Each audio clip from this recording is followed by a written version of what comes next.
This episode originally aired on February 24th, 2023 on the Unethical Patreon. Our guest today is hilarious comedian and friend of the show, Sumit Swami. Oh, I just start doing a podcast about Rick's murder. And they're like, oh, wait, he's not dead yet. Yeah, hold the fuck Nice. up. That's called premeditated, is what that's called.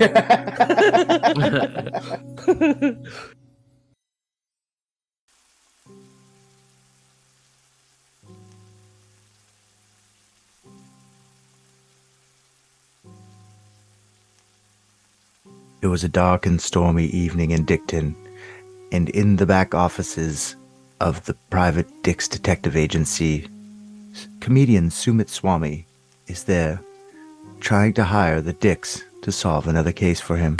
I want to hire you guys because last time when you solved that case, Sukhdeep was very happy and he was extremely satisfied with the services. Oh, you found Sukhdeep, did you? Yes, we did. Where was Guess he? what? Mexico.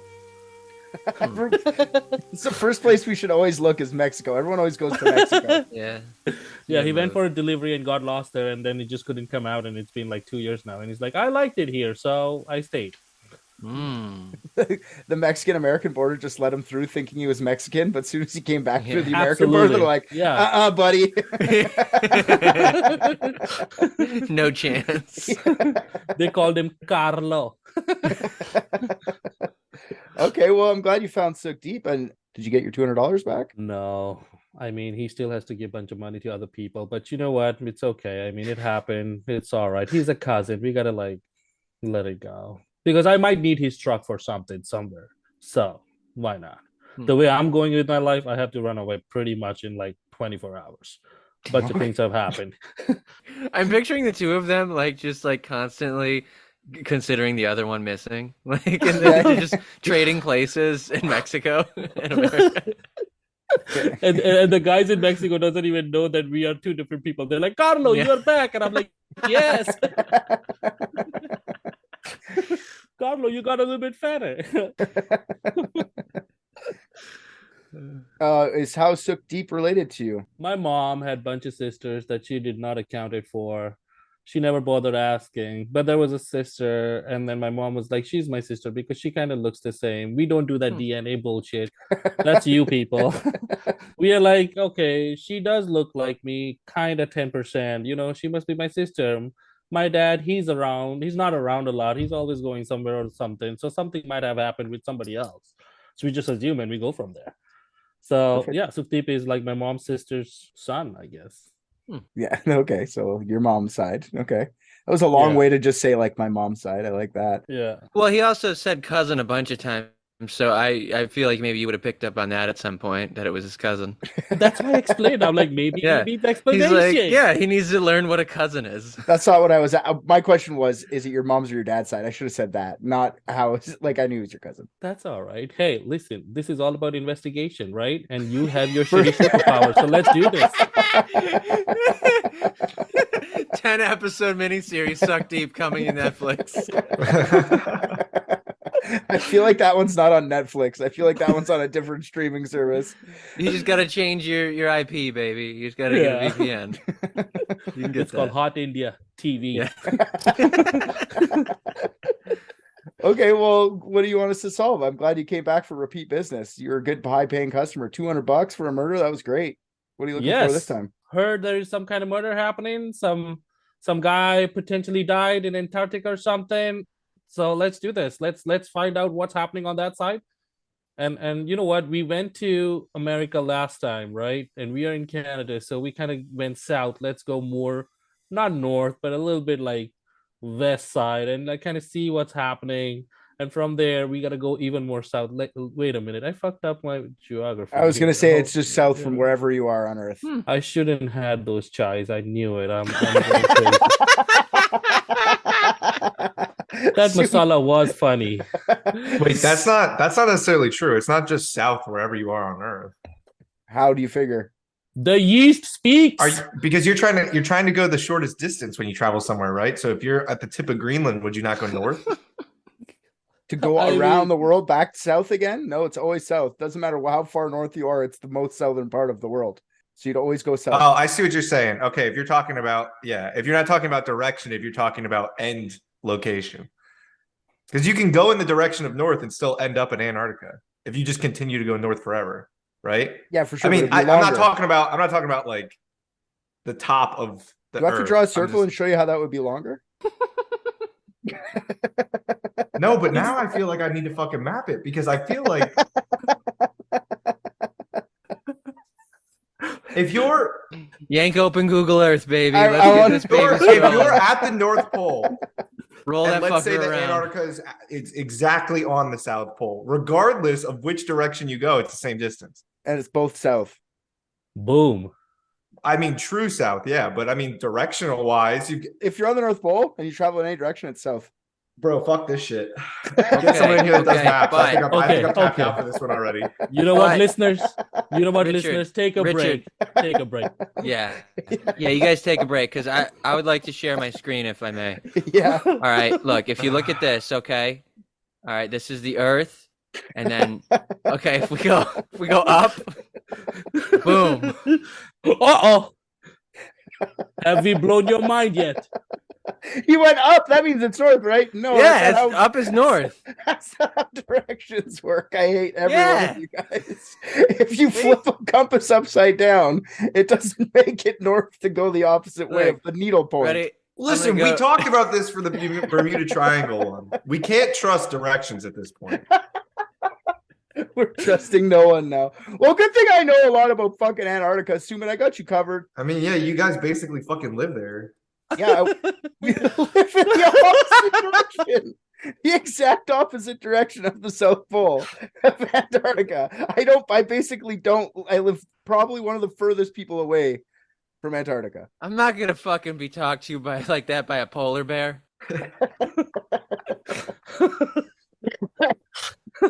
I'm trying to prove my point with directions, but Google Maps is not really participating in me trying to get to Antarctica from Greenland. So Yeah, they said, hey, no ride found. You can't drive for there. some reason, I can't walk there. I'm not. Yeah, I mean, they- maybe we'll solve that along the way, but they're not providing me walking directions right now.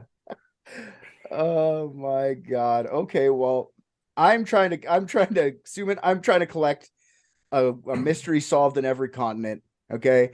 And I went to all the continents and solved at least one just to make sure I had one.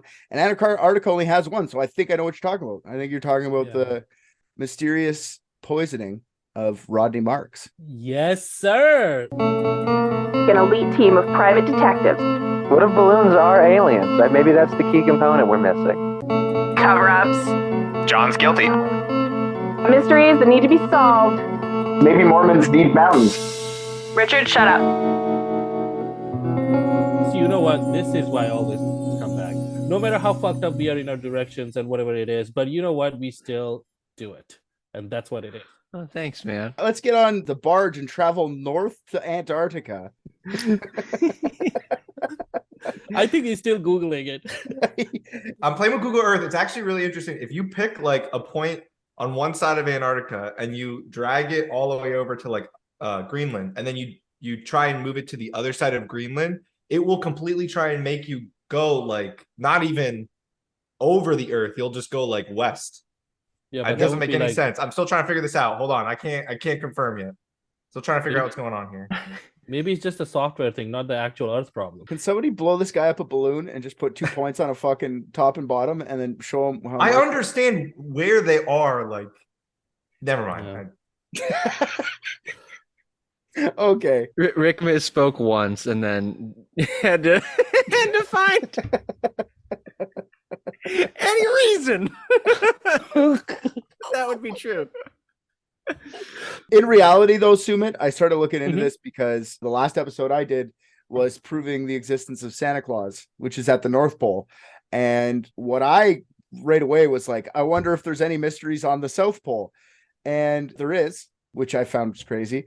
And it's not some weird bizarro world Santa Claus, a Santa that wears purple and just like comes and gives adults presents, or takes away adults things.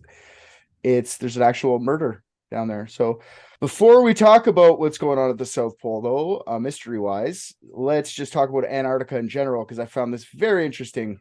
Now, Antarctica sounds like it could be the name of a villain in a Marvel movie, like Iceman's arch nemesis, but it's actually the 5th largest continent on the planet. Most of Antarctica is covered by what's called the Antarctic ice sheet, which is an average thickness of 1.9 kilometers or 1.2 miles. So that's a lot of ice, more than I thought. Thick, baby. The ice sheet covers almost 14 million square kilometers, so it's 5.4 million square miles, which is about twice the size of Australia, if it even exists. This ice is the largest freshwater reserve on Earth. 61% of all freshwater is frozen up there. So, or down there, I guess, up there for getting on the barge. So if the whole ice sheet was to melt, the average sea levels around the world would raise by 58 meters. On average, it's the coldest, driest, windiest place on Earth. It's described as a polar desert. The only vegetation on Antarctica is at the northern edges, and it's just moss or lichen. I don't know how you say it, lichen. Yes. There are only a few creatures that can survive in this harsh environment. I'm sure you guys know a couple of them. What do you guys got for Antarctica? What lives on Antarctica? Penguins. Yeah, I was gonna say penguin. Yeah. So just a couple smaller parasitic creatures like tardigrades and shit like that can live there. Also seals and 9 different species of penguins. So I didn't know seals were down there. I thought it was just strictly penguin, but it's Something's got to eat all the fucking penguins. yeah, that's true. True that. There's shit tons. It's really funny. I was watching penguin videos when I first started looking at this, and they like bundle up. They're pretty cool. They like gather in a big mass so they don't die. They just get picked off on the edges. Yeah, did you know they projectile shit on each other? No, I didn't, but tell me more. Yeah, you can find videos Yeah, like- of it where they're just like it comes out like a fucking squirt gun, pal. Just boom, eye shot. Thanks. I like that. Welcome. Is there like proposing, like confession of love, or what's happening? Is there? that like a- I hope not. That's a terribly toxic relationship. Not even They're just in toxic Antarctica from the already. ship pathogens, but figuratively and whatever the other word is? no, literally, literally toxic. Literally, yeah. Antarctica is so desolate that space agencies send potential astronauts there to train. The Antarctic's supposed to simulate what isolation would be like in their longer term missions. It has the lowest recorded temperature ever, minus 89.2. I don't know what that is in Fahrenheit. I didn't look it up. I should have. In 1983 at the Soviet Vostok station. In the summer months, it can get as high as 10 degrees Celsius, which I didn't do in Fahrenheit again either. Sorry. The first recorded sightings of Antarctica are credited to the Spanish in 1603. But it was officially discovered by Russian explorers in 1820, followed by the first landing in 1865 by the Norwegians. The British were the first to get inland to the magnetic South Pole in 1909 by a team led by Robert F. Scott. And a couple years later, in 1911, Norwegians are the first to make it to geographic South Pole by a team led by a guy named Roald Amundsen. Roald. It's Ronald without an N. Roald. Oh, like Roald Dahl. Oh, okay. There you go. Rolled. Sure. Or maybe a typo? No, that's what it is. I looked it up like 3 times. I kept going like, is this Ronald? I go back and fucking waste my time. No, it's rolled. Amazing. McDonald is back again. Yeah. This is going to be auto brewery syndrome again. I can feel it. It was the yeast. Antarctica is actually governed by 55 different countries under the Antarctic Treaty System, the ATS. 8 of those countries have land claims. The others do not. Some land claims are disputed by other countries. And under the ATS, some countries like the US and Russia have the right to claim land whenever they want. So they can just go like, nope, this is mine. Honestly, it's like super complicated. And I got really bored looking up the politics up there. But I do want to make mention of it because the treaty makes it complicated when a crime happens. Since the treaty was signed in 1959, 55 different research stations have popped up on the humanless continent. That treaty also states that if anyone commits a crime in the Antarctic, they would be subject to the laws of their own country. During the summer months, Antarctica has a population of 5,000 people. And during the winter months, it drops to a little over 1,000 people. These people are scientists, support personnel, and security for all the research stations. Believe it or not, 40,000 people make it to Antarctica for a tourist destination every year. So that's a lot more than I thought. I didn't think that many people went down there. The summers are 6 months, all sun, and winters are 6 months of darkness. With population so sparse, it was hard to find any cases out there, but there were some. The first case I could find was at the Soviet station I talked about, the Vostok station in 1959. It's not a mystery, but it's a case from up there. Quickly mention it anyway because it's kind of funny. So two Russians at the station, two Russian scientists, were playing chess, and when one of them lost, he lost his fucking mind, and he grabbed a fucking ice axe and killed the other guy with it, like just because of a loss of chess game. Yeah. Yeah, that's definitely what happened. That wasn't a lie or faked or anything. I've seen that was in it was National Geographic. It was like in the Canadian Geographic magazine. They said it was like a murder. So I don't know how, like it wasn't like a tabloid or anything like that. It was so weird. I'm gonna go with The Lighthouse, but it's chilly. I don't get that joke. Oh, you never seen The Lighthouse? No, sorry. It's about two dudes alone in a lighthouse getting really gay and violent with one another. Okay. It's probably that. Like Russian would be like, they were gay and we just put them there so they would go have their own love over there because they don't like gay. Well, they don't start off that way. It's the loneliness that does it to them. Okay. Makes a man go crazy for dick. Yeah, kind of related to breeding. Did you know that there's 20 million penguins on Antarctica? 20 million, yeah. It's something like that. That means if we ever got into like a war down there and all the countries work together, each person would have to take on 4,000 penguins in the summer.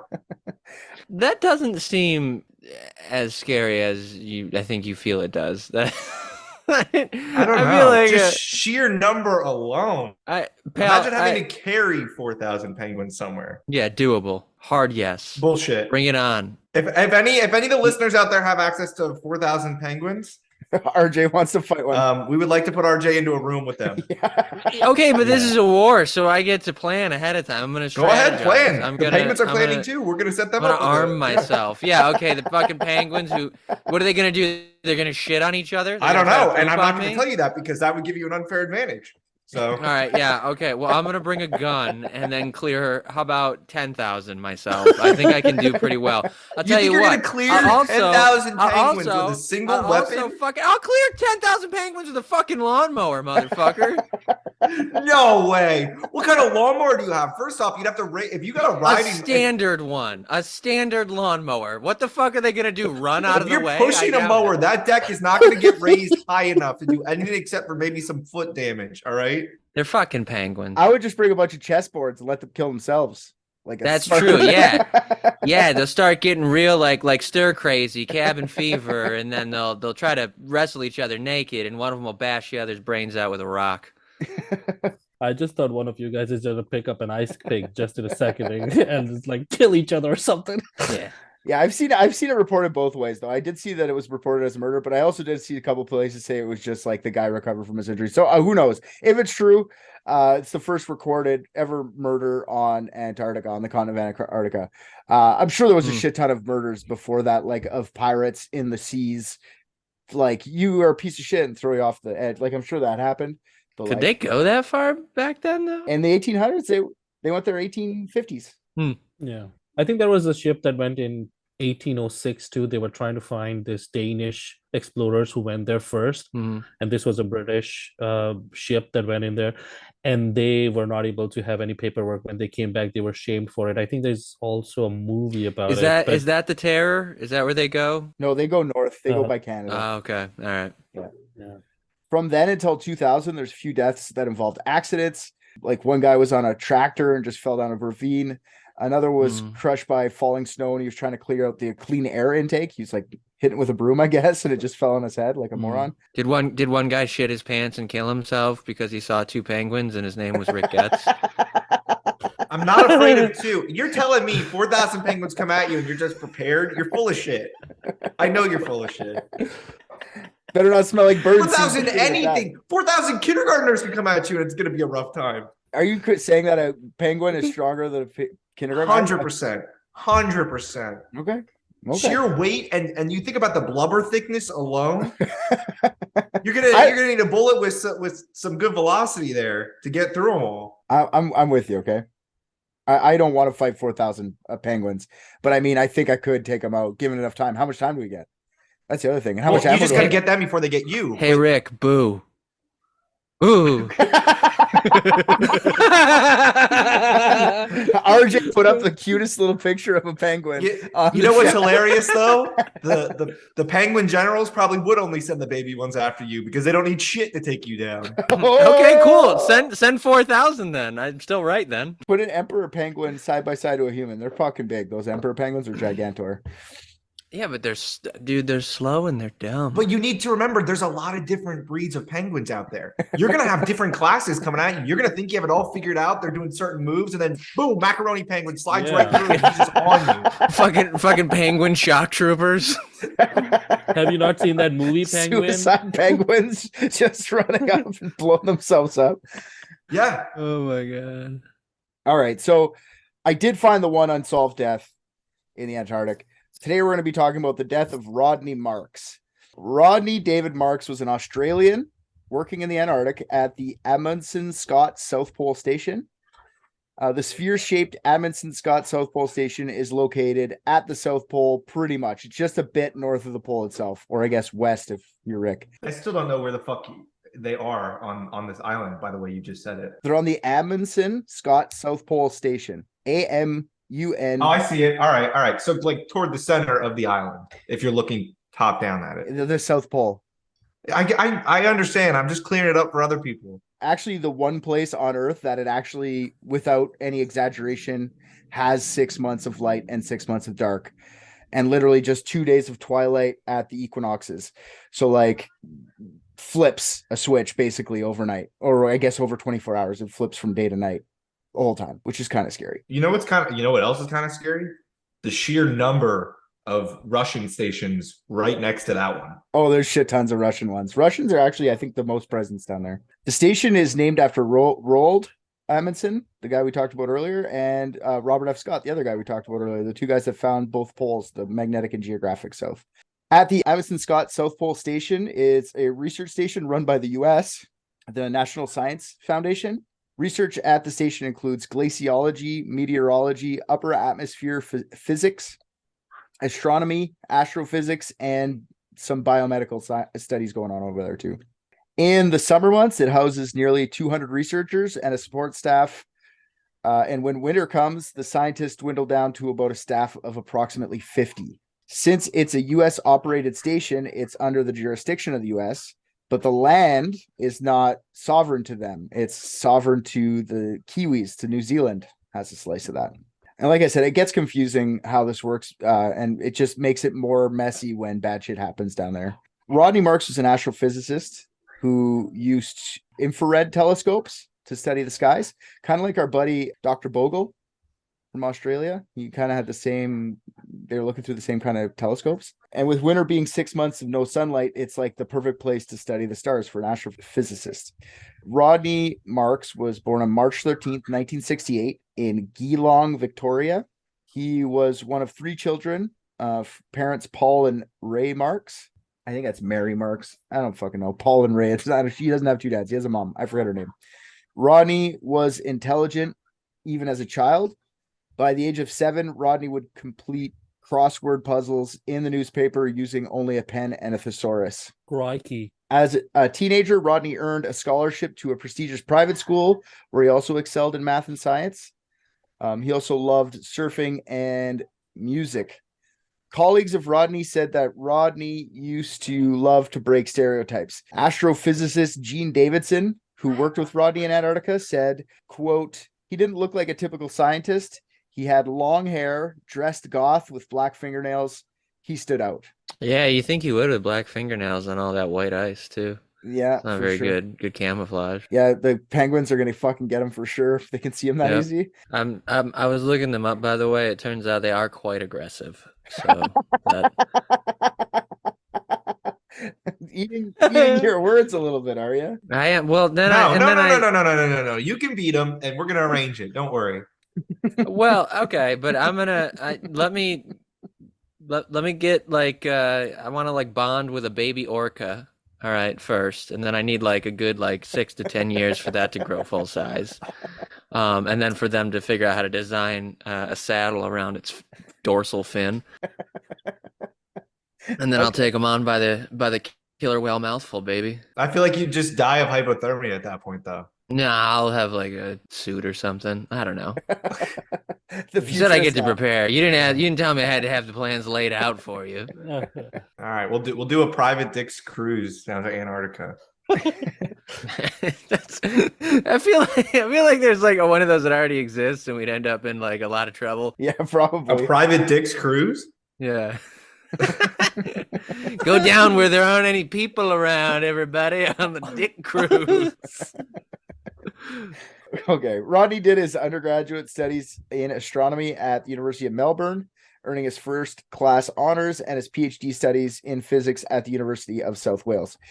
In his thesis, he wrote at length about the South Pole, place he wanted to go study the stars at. So going to the South Pole was a dream of Rodney's. That's what I'm trying to portray here. Rodney was in Antarctica on 2 separate occasions, working on these infrared telescopes. To be able to work at the South Pole, at these stations, there are many physical and psychological tests you have to pass to make sure you can survive the bleak conditions and harsh environments. A lot of people don't pass them, actually, which it wasn't really a shock to me when I read it. But I found there's 2 different tests. You have to take a test just to go there for the summer months. But if you're going to stay for the winter, there's a fucking further psychological test that you have to take. Astronauts and shit are tested there. So like it's pretty rigorous just to be able to work down there, which makes sense. Rodney must have passed the test, which you'll see in a minute why I find that a little bit crazy. He wintered there between 1997 and 98, taking care of an infrared telescope that was named Spirex. I just wanted to say that. Spirex doesn't really have anything to do with anything. Sounds cool. Yeah, that sounds cool. Rod loved being at the South Pole so much, he wanted to go back there as soon as he was able. They'd only let them stay for like a year, and then they make them back to land. Go get around people again, then come back. In 1999, he was hired by the Smithsonian Astrophysical Observatory to go back to the South Pole to work on the Antarctic Submillimeter Telescope and Remote Observatory. This was supposed to be a year-long project running from November 1999 to November 2000 as a research project for the University of Chicago. Last little fact here about Rodney, well, maybe not the last little fact, but interesting fact about Rodney here is that he had Tourette's syndrome. Oh. Yeah, not really the fun swearing tics, though. His tics were barely noticeable to others. That's what a lot of people said. He would twitch every once in a while, and he had sharp, like he would blow his nose excessively sometimes. Like do that, not blow, like suck in. And he would like twitch every once in a while. But it wasn't like the fun swearing one. He wasn't yelling cunt all the time, which... Yeah. Not that fun. That I might be able to get used to. The other one, I might poison a motherfucker over. Rodney on the base, and it just in general, was well-liked and friendly man. He was a very good scientist, too. He's held high regard with all his peers. And he also loved to share his love of science with others. On Wednesdays at the base, he would give a 1-hour lecture on the basics of astrophysics to anyone who wanted to come. And lots of people did come. I guess you're bored out there. It's not really that much to do, but he would draw a crowd just talking about the basics of astro. He was also a bit of a drunk, but this was common at the station. And I say drunk, but like people more describe him as a binge drinker. He would just get like absolutely lit every once in a while. He wasn't drinking every day to get through his day, but like on weekends, he would get fucked up. Nice. They had a shit ton of booze on the site. Like on the South Pole, they had their own bar that was open almost 24 hours a day, and like crates and crates filled of like hard liquor, beer, all sorts of shit. So it's not like beer and alcohol were hard to come by. Rodney was also a pretty good guitar player. And believe it or not, he was in a heavy metal band on the bass. Like they used to play at the bar on the bass.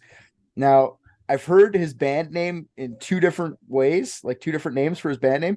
The first one I heard was the Changelings, which, okay, whatever. Sounds like a band, I guess. The second one is Fanny Pack and the Big Nancy Boys. So I like that one better. His band name was Fanny Pack and the Big Nancy Boys. I'm going with that one. Would they play polka? Heavy metal. Just like a Heavy metal? 90s heavy metal, though. Like what they would consider like heavy metal back then. Okay. One comment I saw about his personality that cracked me a little bit up was he used to like fuck with these scientists to the point where like all the other guys were all super scientist guy. He was like rocking out over there. I don't know. I guess he didn't really realize he's fucked with them until too late. And a lot of people would get mad at him in a flash, but he always had a way of like bringing it back to not like make them not pissed off at him. But he would piss people off just by like fucking with people all the time. So I'm sorry, did I miss the part where having an astrophysicist on Antarctica made any earthly sense? yeah, because it's night 24 hours a day for 6 months of the year. Yeah. Okay. To study stars, it's better there or something. Yeah, I wish we had the technology to put potentially a large device that could look up into the sky for us and beam it back somewhere that we could then look at it from the comfort of any other country. Well, continent, I guess. Yeah, for sure. But you can also study, like, from what I understand, is the way the Earth moves a lot better from there too. So you can have like a lot more fixed location. So I don't know. I don't fucking get it. I don't That's know why true. it's better. I mean, like once they make computers that are equal to or better than people brains to hypothesize and do all that shit, then yeah, for sure. But I do think having like a human there does make sense. However, I also feel that all of his compatriots down there would appreciate Rick's method of shooting a telescope into space. Maybe they would have wanted to shoot Rodney into space and thought maybe that was the move after they heard him go for the 5,638th time. I have a really bad snoring problem, so this is kind of just proof that if I ever went to Antarctica, I'd be poisoned. Yeah. Yeah, because his telescope was also called Spyrex. So maybe he's not spying at everybody either. Like he's just not doing no spy work. So maybe that could be a possibility. Oh, there you go. I didn't even think of the spy part. It's true. He's taking macros of everyone's asshole while they're asleep and then like blowing them up real big, and they're like just accidentally, quote unquote, inside of his PowerPoint while he's giving his lecture. Thinking, oh, what's that? That's not the speed of light equation. That's Marie's butthole. Ew, Marie. That's planet Outback. Oi! Anyways, the Metallica show's later tonight, everybody. It's, we're just doing Enter Sandman 6 times in a row. If you're eating, then hey, good image. Keep it. So Ronnie also had a girlfriend on site. He'd actually just kind of gotten engaged with her. Her name's Sonia Walter, and she was what they called, her job title was a maintenance specialist, which just sounds like a handyman. You know what I mean? Like, what does that mean? Like, I guess you know how to fix the specialized shit that's down there, but cool. But yeah, that's what was her job. And she was supposed to actually leave for the winter, but since they'd just gotten engaged, she wanted to stick around for the winter with him. So I don't know if once you're there, I don't know if you just don't get on the plane to leave, like, do you have to take the test again, or do you just go like, nah, I'm staying.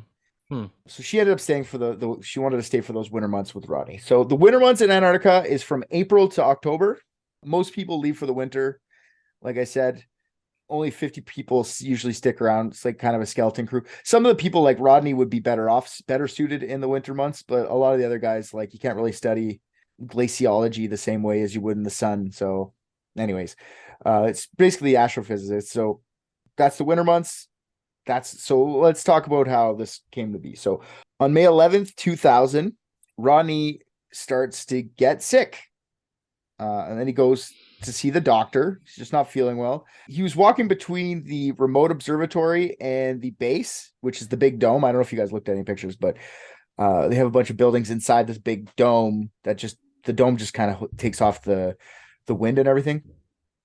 But they have the little remote, so that you walk between like a little tunnel to get there, to get to the remote observatory. Was there any McDonald's kiosk there in that station? That's a good question, and I don't think so.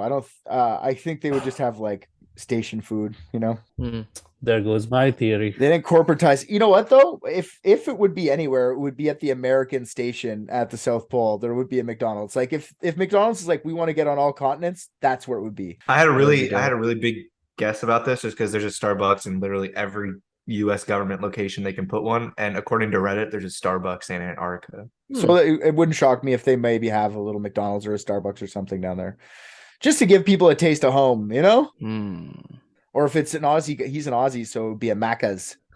As he's walking through that tunnel, he starts to feel nauseous.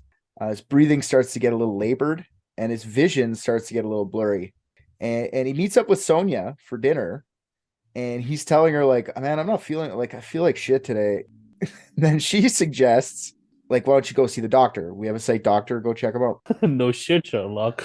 Yeah, I've been that pride guy though, where I'm like, no, I'm good, and then you just like, okay, fine, I gotta go to the doctor. And then I should have went for like 3 days before that. He heads over there and he goes to see the station's doctor, a guy named Dr. Robert Thompson. Thompson looks at Rodney and he doesn't know what the fuck's going on. He doesn't know what these symptoms mean, really. And he suggests, hey, man, why don't you just go get some sleep and maybe tomorrow you'll feel a little better. Dr. Thompson assumed, because of Rodney's binge drinking, that he was coming off a binge and it was just like a hangover, or maybe just got a little minor alcohol poisoning from getting too fucked up on the weekend. So go sleep it off. Alcohol withdrawal is what he says he thinks it is. So he thinks he's so bad that maybe he hasn't been drinking enough. And like I said, Rodney's a binge drinker, but a lot of people say he only drank a lot like that. It was because he wanted to cover up his Tourette's. He was embarrassed by it, so he would get smashed and either stop caring or it wouldn't affect him as much. I don't know. But it was because of his Tourette's. Before he leaves, though, Dr. Thompson takes some of Rodney's blood and he's going to go analyze it to see what. Oh, did he heat up a wire and then stick it in it to see if it jumps? No, he did not. Why would you do that? Is that some sort of alcohol trick that I don't know? Oh, no, it's how you find out whether or not they're the thing. Oh, yeah. Oh, yes, that's right. Oh, remember that tooth thing too, remember? Yeah, he didn't do the thing. Oh, the tooth is from the prequel, but yes, right? That's only in the prequel, I think it's right? in all movies. If you have a denture, then it cannot replicate denture because it's a non-biological thing or something. Right. Yeah, no, he took it, but he couldn't analyze it. The machine that they used to test the blood was malfunctioning, so it couldn't be used instantaneously. So should have just heated up some wire. Yeah, he should have, for sure.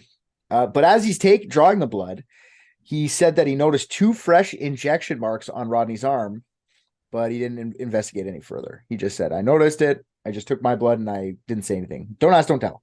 At 5:30 the next morning, Rodney woke up and his ailment hadn't gotten any better. It had gotten much worse. He's now vomiting blood. His muscles had started to ache.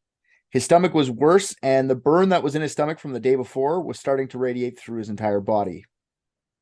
Rodney's eyes couldn't even handle the low wattage lights at the station, so he opted for sunglasses at night, even though there was no sun for a couple months.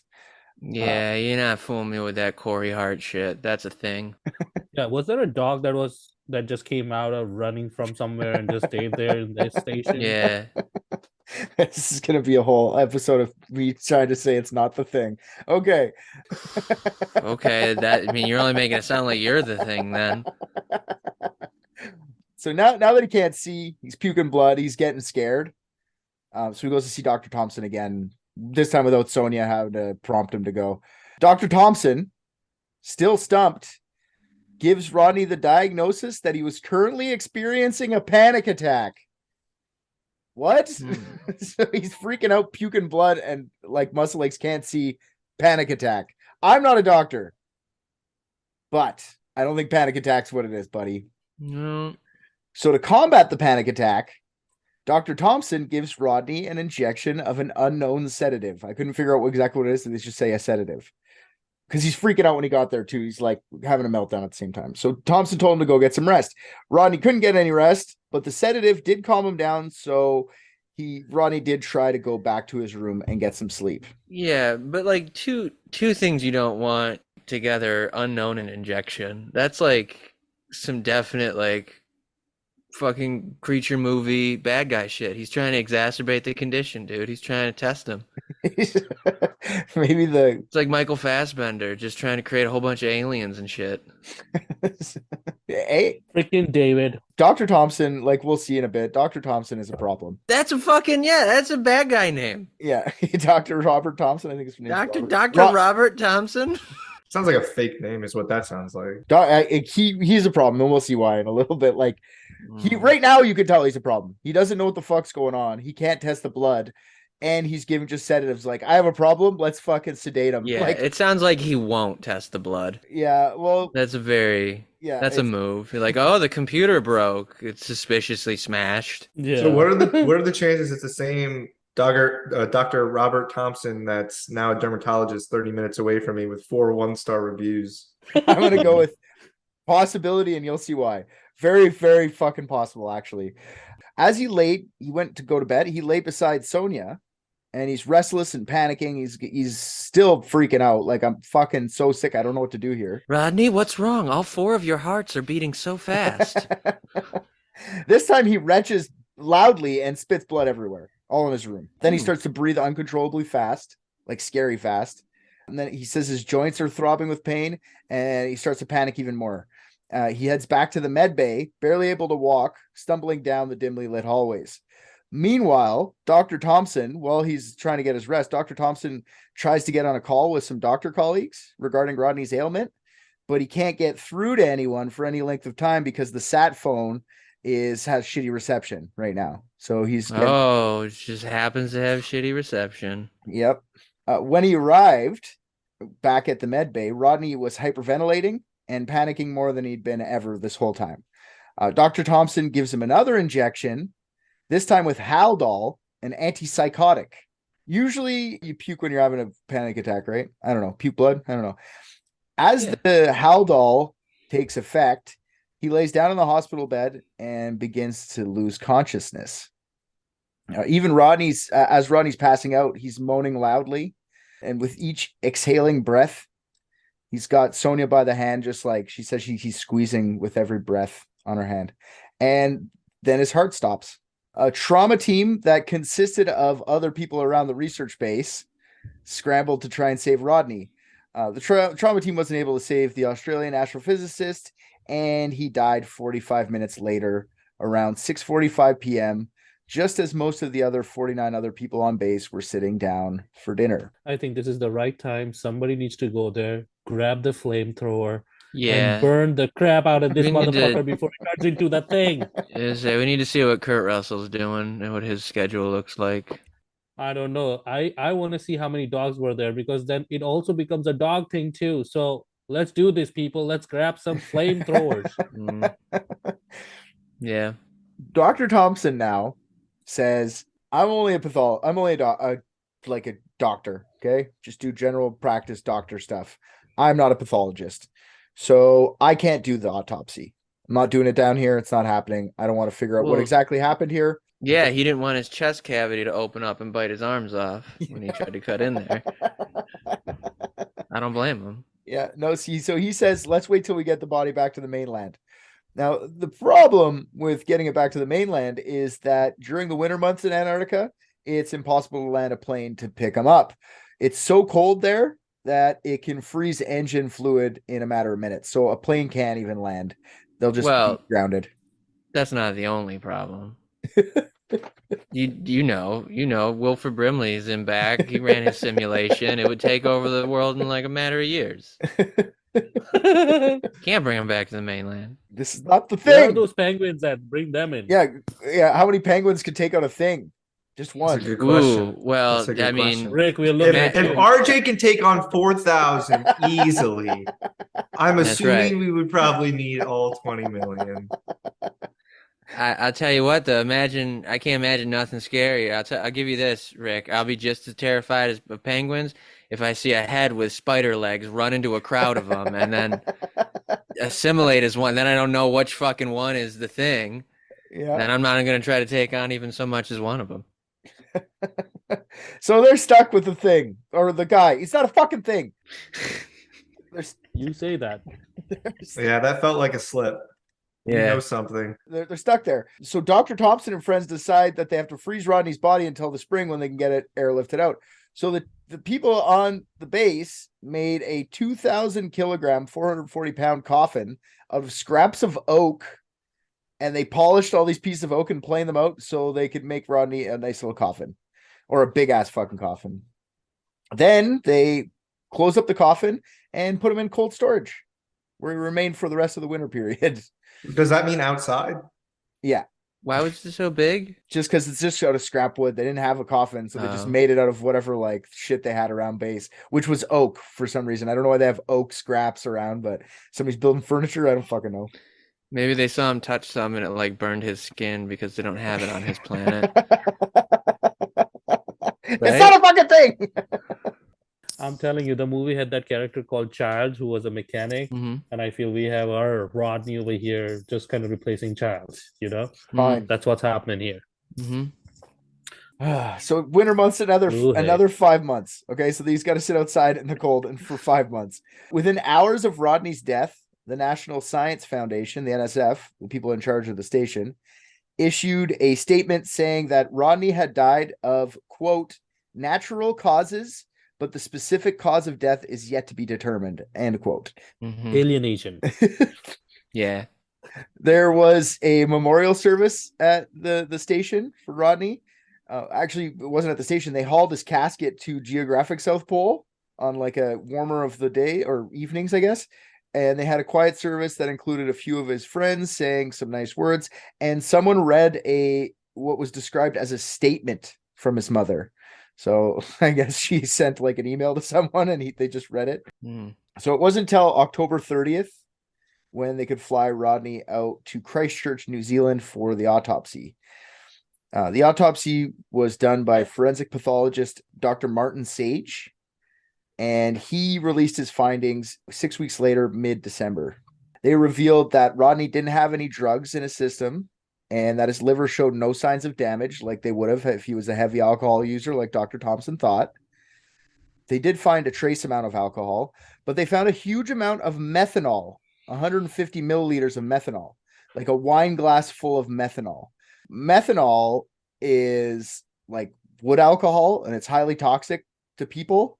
And to kill someone, you'd only need like 15 up as little as 15 milligrams to kill milliliters, sorry, to kill someone. So you had like 10 times that amount in them still. Methanol has like a slightly sweet taste to it, but it still smells like fucking grain alcohol. Like it doesn't smell. Anyways, it has a smell to it, but it doesn't taste terrible. What's it taste like out of Rodney? Probably, I don't know. Whatever a thing tastes like, I guess.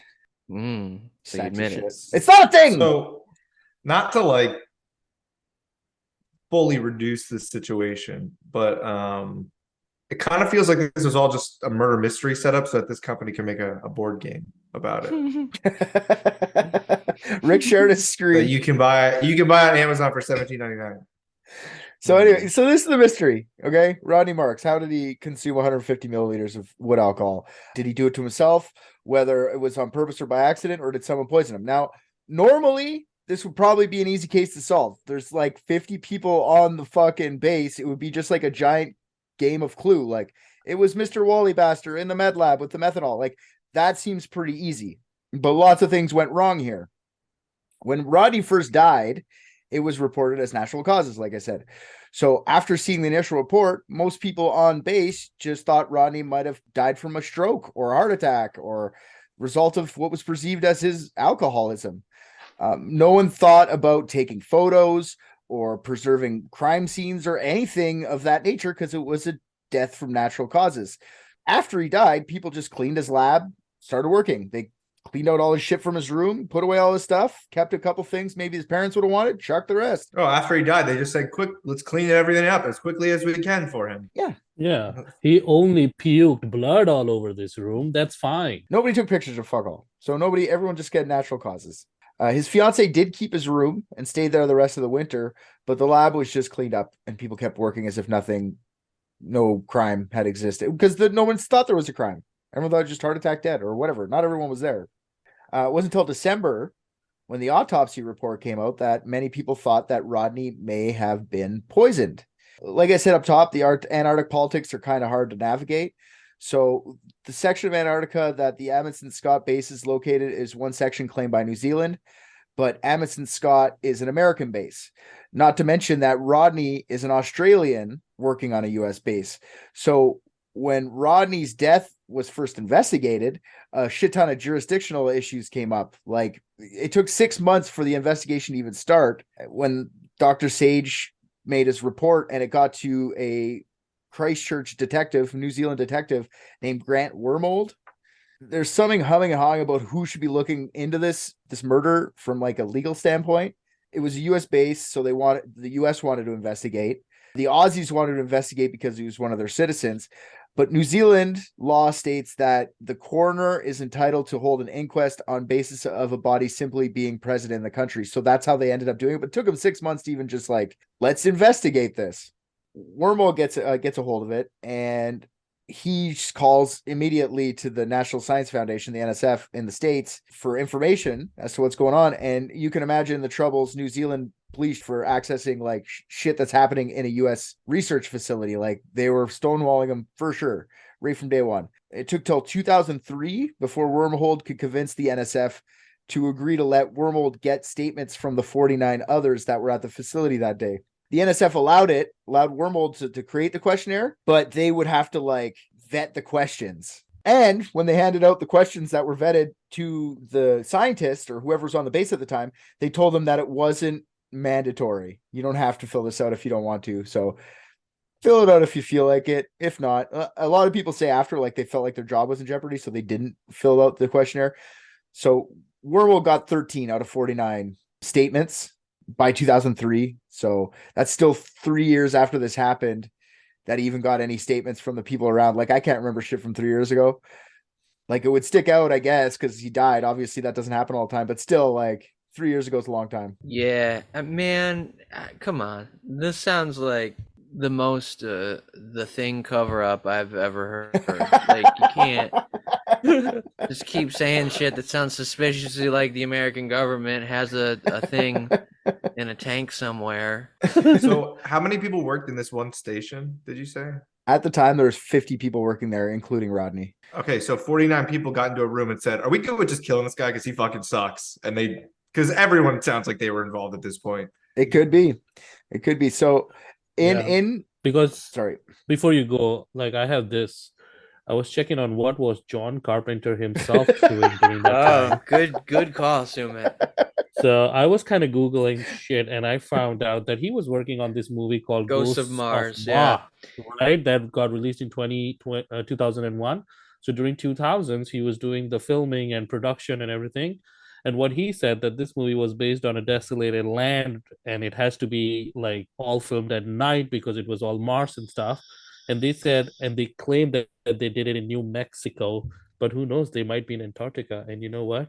He was just making it real. Well, yeah, I agree with you because Ghost of Mars is a hilariously terrible movie, and I think John Carpenter had so fallen from grace.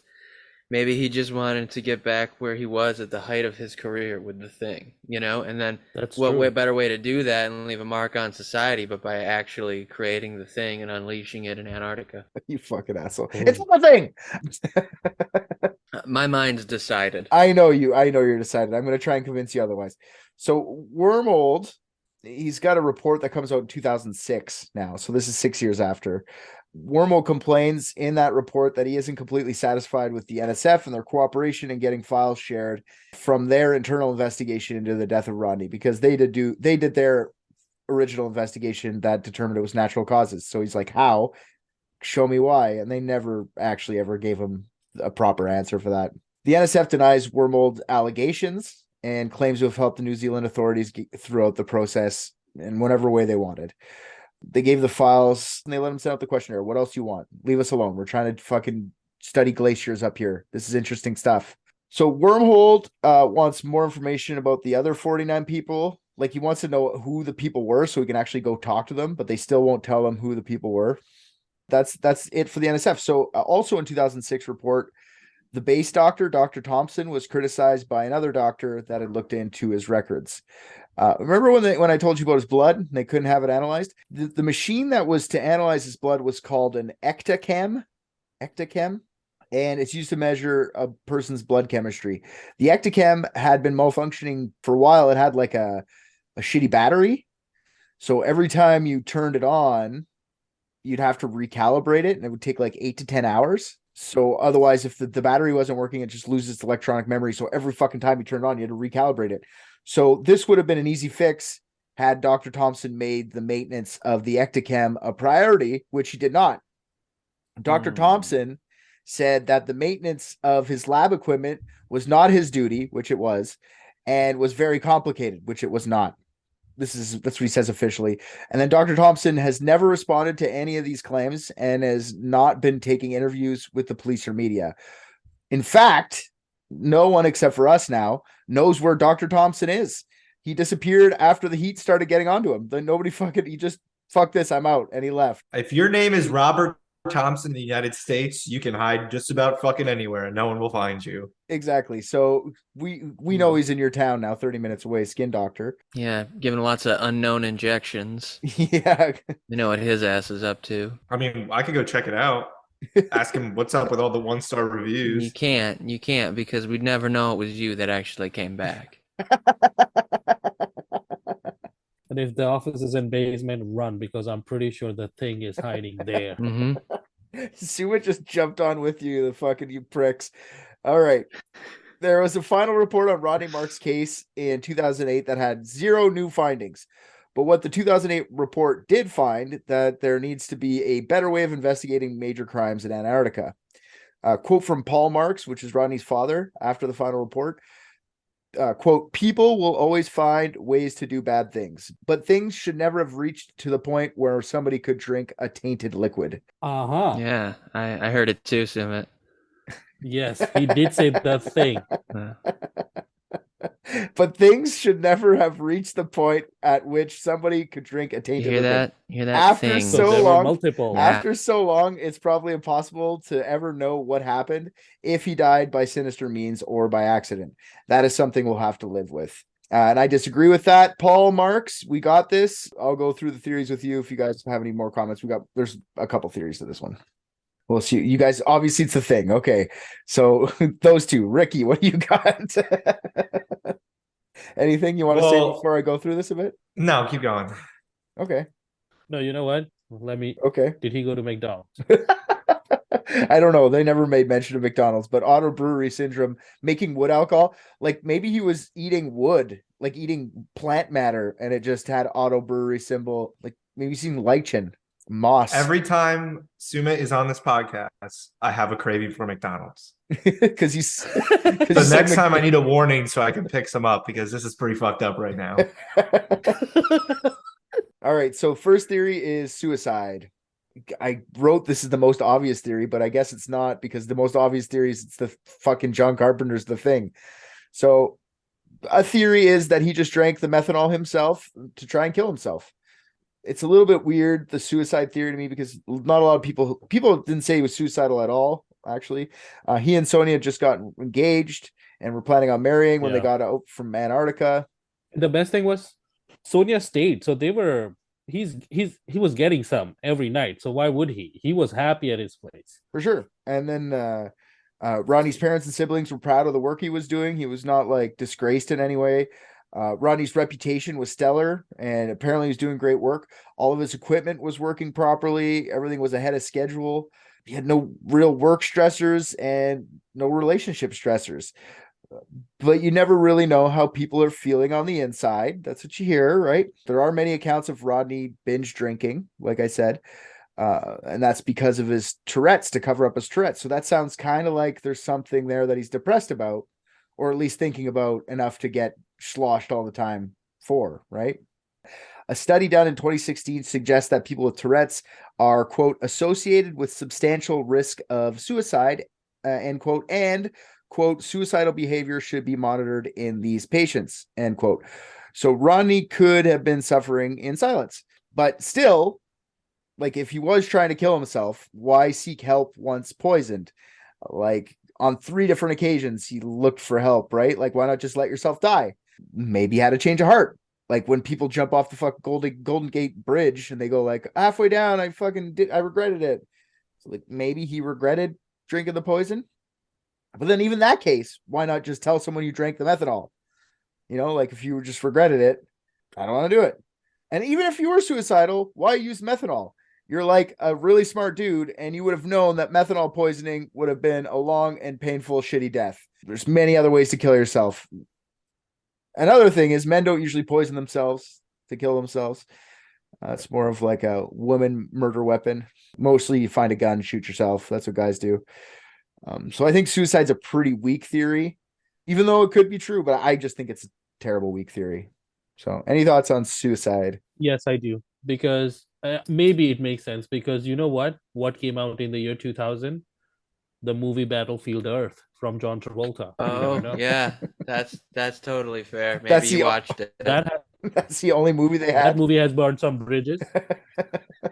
There's like 2 movies up in the Antarctic, and the other one was checked out. If I have to watch Battlefield Earth one more time, I swear to God, I'm drinking that wood alcohol. Dude, yeah. Have you watched it? It's terrible. It's shit. It's super bad. Yeah, yeah.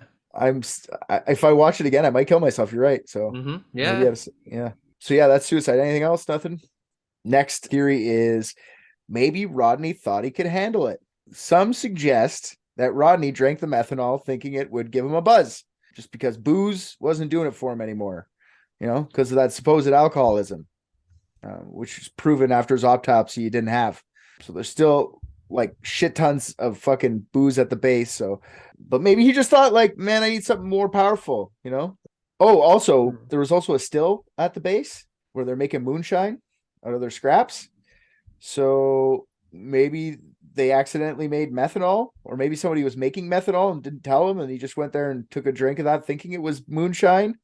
So that's possible, but I doubt it. Like, I don't think you're just going to drink out of the still without knowing exactly but maybe someone was like just making grain alcohol or wood alcohol.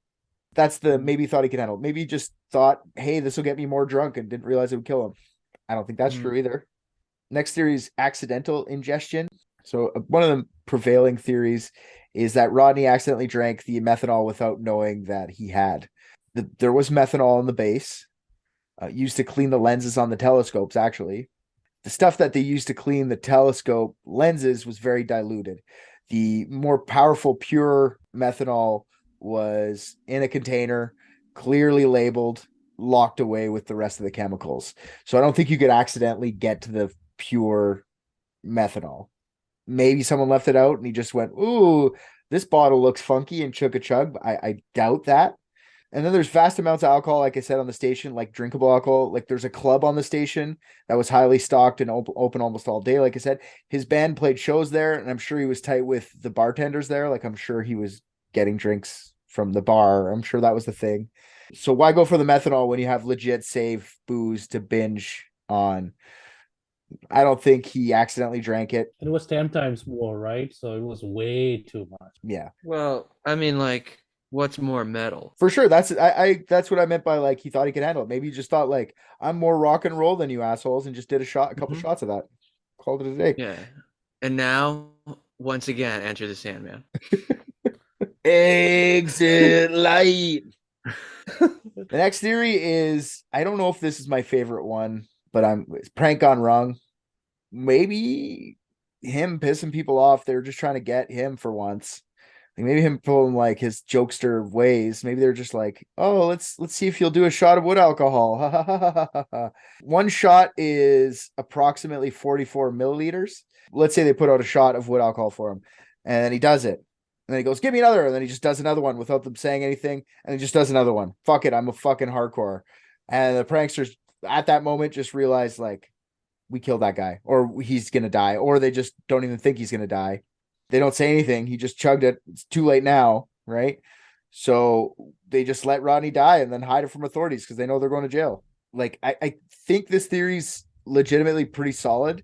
It's discounted all the time because being on base and pranking someone seems like being bored all the time. Like fucking with someone like that might happen. I feel like we'll see like the murder side. Murder's Oh, they were just hazing him. Oh, then it's okay. They were just fucking with him. Yeah, no. I don't think that's okay. I'm just saying that it seems more likely than most of them. Like, I mean, I don't know. It's really hard to like put this into perspective because I feel like Antarctica, like the whole situation, like everything going on down there is just a whole different world. So like, do bars cut you off down there? Or is it just kind of like a free reign, any alcohol you want, just like grab it and walk away? it's a bar, so you'd have to pay for it like any other bar. But I don't think it says open all day almost. So like, I just feel like it's 24 hours a day open. I was just going to ask, like, was that a weekend when he died again? I missed the date. Oh, I didn't say the actual day of the week. Maybe he was just regular drinking and then he didn't realize. It was October 21st. Yeah, yeah. Problem is, it's methanol. You'd realize there's a difference between alcohol and methanol. So like, he wouldn't have realized. Somebody would have had to realize that he was getting methanol at some point, right? So, I just think the hazing thing is like, they all just covered it up and said, "Fuck you, we're not going to jail over an accident." Whoops. It was a Saturday. It was, yeah. Yeah. There you go. So last theory, I think it's the last one. There might be another one. Last theory or a couple more theories with you guys. Murder. Like I said, if it was murder, it should have been easy to solve, but I already listed all the difficulties that were had in investigating the case. So who would have wanted to murder Rodney? Let's say it were murder. So there's a few suspects that come to mind. Girlfriend, Sonia. The only reason I say her is because she is the significant other. That's usually the person who kills the loved one. A loved one usually kills the person. And a woman's preferred form of murder is through poison than anything else. I don't really know much about the relationship other than that she was willing to stay in Antarctica to winter with him. But not with Wakanda women. They like a spear. What? Not with Wakanda women. I heard what you said, but how does that relate to anything I just said? What kind of woman are we talking about? Wakanda. That's what I'm asking. I hate both of you.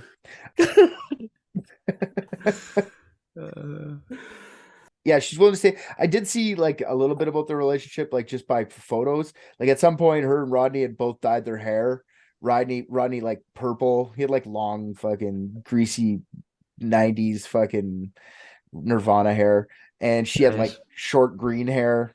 I don't know. Maybe the thought of a long winter was getting to her, and she just snapped. Like she didn't take the test like she was supposed to. She didn't get psychologically prepped for it. I don't know how she was for the rest of the winter, but I can't imagine good either way. Whether she murdered someone or her boyfriend died, I'm sure she was a fucking wreck. If she was in a shitty state of mind, though, she could just like mask that as in like, my boyfriend just died. You know, there wouldn't be, I don't know. Mm. And then nobody asked her any questions. Like they all had time to like prep all of these people. Nobody got asked anything until like 6 months later or 3 years later. So yeah, so that's with Sonia, her as a theory for the murder. Another suspect is a generic one, but maybe also a solid one. Maybe someone also was in love with Sonia and like didn't make his move quick enough.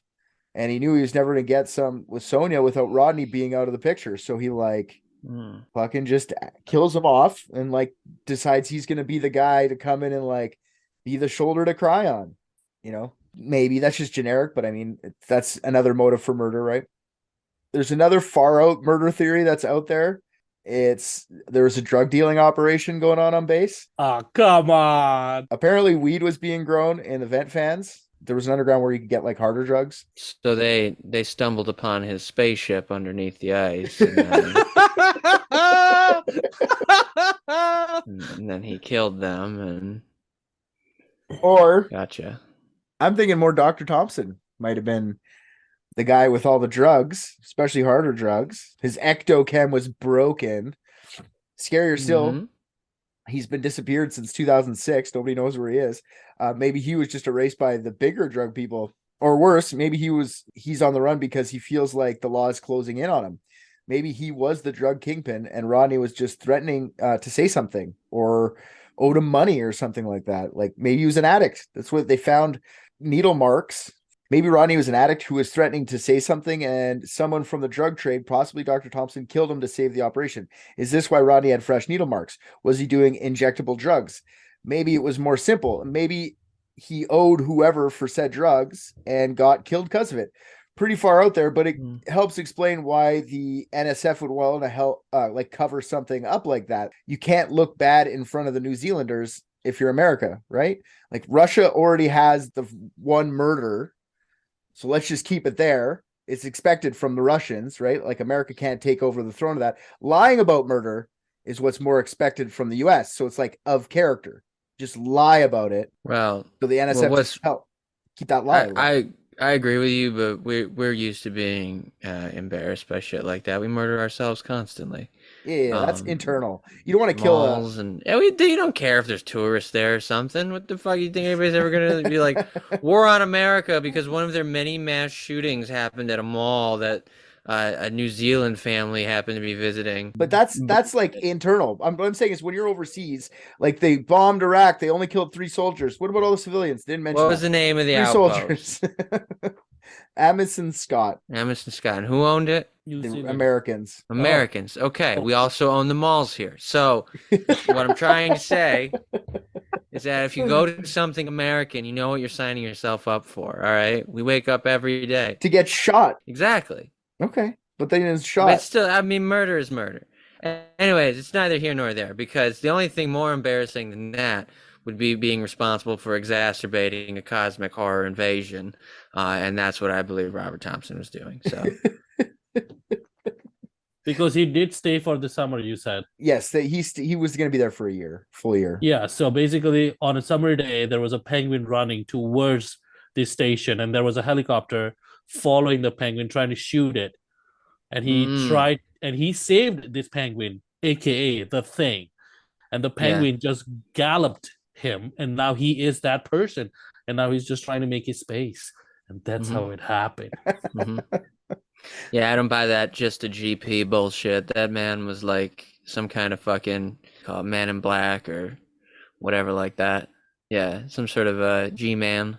I think Dr. Thompson's got something to do with it overall. If there's anything nefarious going on, I think Dr. Thompson should be right in the fucking middle of it. Yeah, now he's just gone. Come on. Yeah, This is the most like he was puking blood. for sure. That's one of the scenes in the movie. So Like, stop it. that's the murder angle. Drug dealer, Dr. Thompson being a drug kingpin, or just maybe even just a fucking some sort of spy or something. But I like the manslaughter, like oopsie doozy murder. You know, like oops, we didn't. I like that the most. But murders is there too. It's one of the two. Who did it? Dr. Thompson had something to do. That's my opinion. So let's see what you guys got. That's it for the theories on that. I have my theory. It's not a murder, unfortunately. Okay. But that's really due to the lack of information, which is just limited because it's in the middle of obviously nowhere. So I was looking into Rodney Marks' like specialty and what he might have been studying, and you might have said it, and I might have just missed it, but apparently his specialty is radio astronomy. So specifically like blasting radio waves and, you know, how they come back into space, and that's how they do different measurements. So I started to look into if there's any probable reason why they would need to have like a high amount of methanol use in any sort of testing.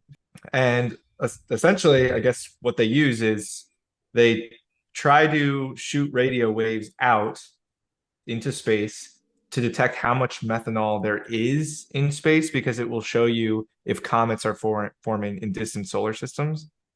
So my thought here is that perhaps Rodney was just at one point thinking, okay, I don't really know how to like tune to how far away this methanol is. So he was trying to create his own, he was taking the methanol and trying to create his own vapors that he could shoot radio waves at in a small area, like a small vacuum, to be able to figure out what would this potentially look like in the radio wave view, because obviously the sensor is just not going to be like a camera, so you can't just like tell what it looks like. So I'm thinking he at some point just inhaled a fuck ton of it, enough of it that over time it killed him and it gave him methanol poisoning, but not consumed it, because if he would have consumed it, he probably would have went to the doctor and been like, hey, I think I fucked up. So that's my theory as to what happened. And maybe like that's the thing is there's so little information because the NSF didn't want to give up their investigation. So you're right, there's not a lot of information. But what I do know is that it was ingested, the methanol, because they got a 200 or 150 milliliters out of his stomach from it. Like it wasn't absorbed through his lungs. So it would have been in his stomach. So yes, that would be a something to think about for sure. Maybe it was something in that regard too. Maybe he just chugged back what he had it like in a cup, and he just grabbed the wrong cup and took a drink because he was using it to make his vapors, like something along the same lines. But I don't think he inhaled it. That's what I'm saying. Yeah, I don't know enough about like any sort of vapor or how it then becomes a liquid again or what that would look like. especially in the context of let's freeze a dude's body for a fuck ton of time. So Yeah. that's kind of up in the air for me as well. But Yeah. I don't know. It just seems weird that not that there was a murder in any sense, but that there was a murder with such few people that could have potentially been involved. And it kind of just like nothing happened.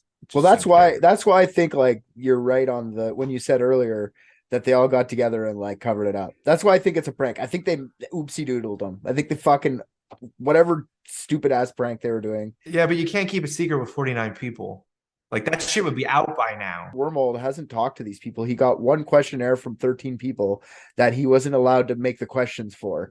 So like I know, but people want to be famous, right? They'd come onto our podcast and they'd be talking about it right now. Sumit, you have anything to add? Were you there? No, Joe. Oh, okay. I almost got him. Did you see? He almost said yes there. Yeah. Quick no though. His dad probably has it right where no one's ever gonna really know except for if they listen to the podcast, because we're about to say the real answer, but it's just there's too much up in the air and no one wants to help, so it's hard to figure it out. Oh, apparently scientists also use methanol to measure magnetic fields in space. It's cool. I mean, don't drink it though. Fair warning to any of the scientists out there. Yeah, I didn't know that. Yeah, I feel like if you're using methanol for any type of reason, you would know, especially if you're in that environment, like you'd know all the lab chemicals that are shitty for you, but maybe not. This guy seems like a rebel. He's too busy learning Enter Sandman to read the label. Mm-hmm. All right, well, I don't know what we're going to go with here. The Thing, I think, is what we're going to end up going with. John Carpenter's. Yeah, I think you need to trust me on this. Okay. Look at what his name is. All right. RJ McReady. Okay. Okay. What's my name? RJ McCarthy. Yeah. Are you Boom. Done. You're equating yourself to Kurt Russell? Yeah, it must mean I'm a descendant or something. Okay. Yeah. Yeah, it's close enough. Yeah. Okay. So I just think if we're talking things, I'm the authority on it here. Oh, yeah, you know what? Because Okay. my name is the closest to. I got you. Yeah. So you just put Arthi. That's like where you're from. That's like the region Yeah, exactly. from the Yeah. Arthi. You don't know my real name. It's just my title and location. He's the Thing. He's the fucking Thing. You just admitted he's an alien. Well, no, I said you don't know my real name. It's just my title, RJ. It's just my Earth name. Well, yes. Get him with the pin. I'll do it right. You think I don't already have a hot wire and petri dish full of my blood ready at every moment? Okay, Look do how much it. I've been talking about this. Sumit, what do you think, pal? I already know what you think. Well, you say it then. You think the Thing. You love the Thing. I love the Thing. Yeah, thank you. I think it all makes sense. So we solved the case of John Carpenter's The Thing. Perfect. Nailed it. That's what you came in here and asking for, right, Sumit? That's what you wanted us to solve, right? That's what it was. I'm satisfied. I'm happy. I'm gonna watch the movie tonight too. Hell yeah, dude. 4K. Hell yeah. RJ says it's awesome in 4K. It's fucking amazing on the 4K Blu-ray. I'm gonna watch it on my Betamax. We should end this podcast as they ended the movie, where somebody's just kind of, we all are sitting down, we solve the case. It's me, Rick, RJ, and also Richard, and we're sitting down there, we're sharing a bottle of Scotch whiskey, and we're just accepting it and saying that this is our fate and it's gonna happen. Camera pans up and it's all done, and the music comes on. Oh shit! And then what if there's two Sumits and like one of them saying he sucked deep, and then like the other's Sumit, but we can't really tell who's who. So we just call him Carlos, and then it's done. Yeah, Carlo. Yeah. And we're like, oh no, Carlo is back. John Carpenter's the Carlo. Who's missing? Sudeep, Sumit, or Carlo? Okay, well, that was Rodney Marks, guys. Interesting.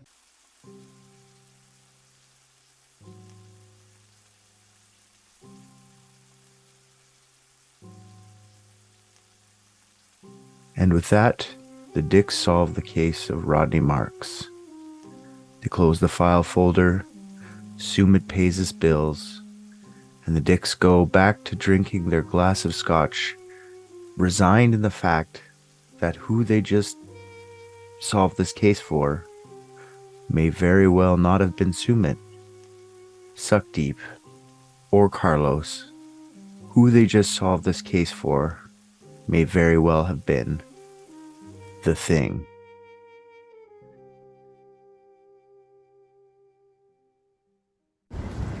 I just watched Private Dicks and I think RJ's the funniest. What? Come on! Hey there, all you private dickheads. That's probably not the name we're gonna stick with. Anyways, RJ here. I am here to tell you thank you for listening to another episode of Private Dicks. If you liked what you heard, go on Apple Podcasts, Spotify, anywhere they take your reviews, drop us 5 stars, say something nice. Also, what you just heard was from last season. If you want current episodes as they're dropped, head on over to patreon.com and search up Unethical Podcast. That's our mother podcast. I was not aware Private Dicks was a spinoff. I'm going to renegotiate my contract. On Patreon is a full 16-episode season, more of Private Dicks, uncut videos of each episode, and many more things are getting added all the time. You can also find all of Unethical's content on there, so go listen to that. And if you're already a patron, fuck yeah, dude. You're the best.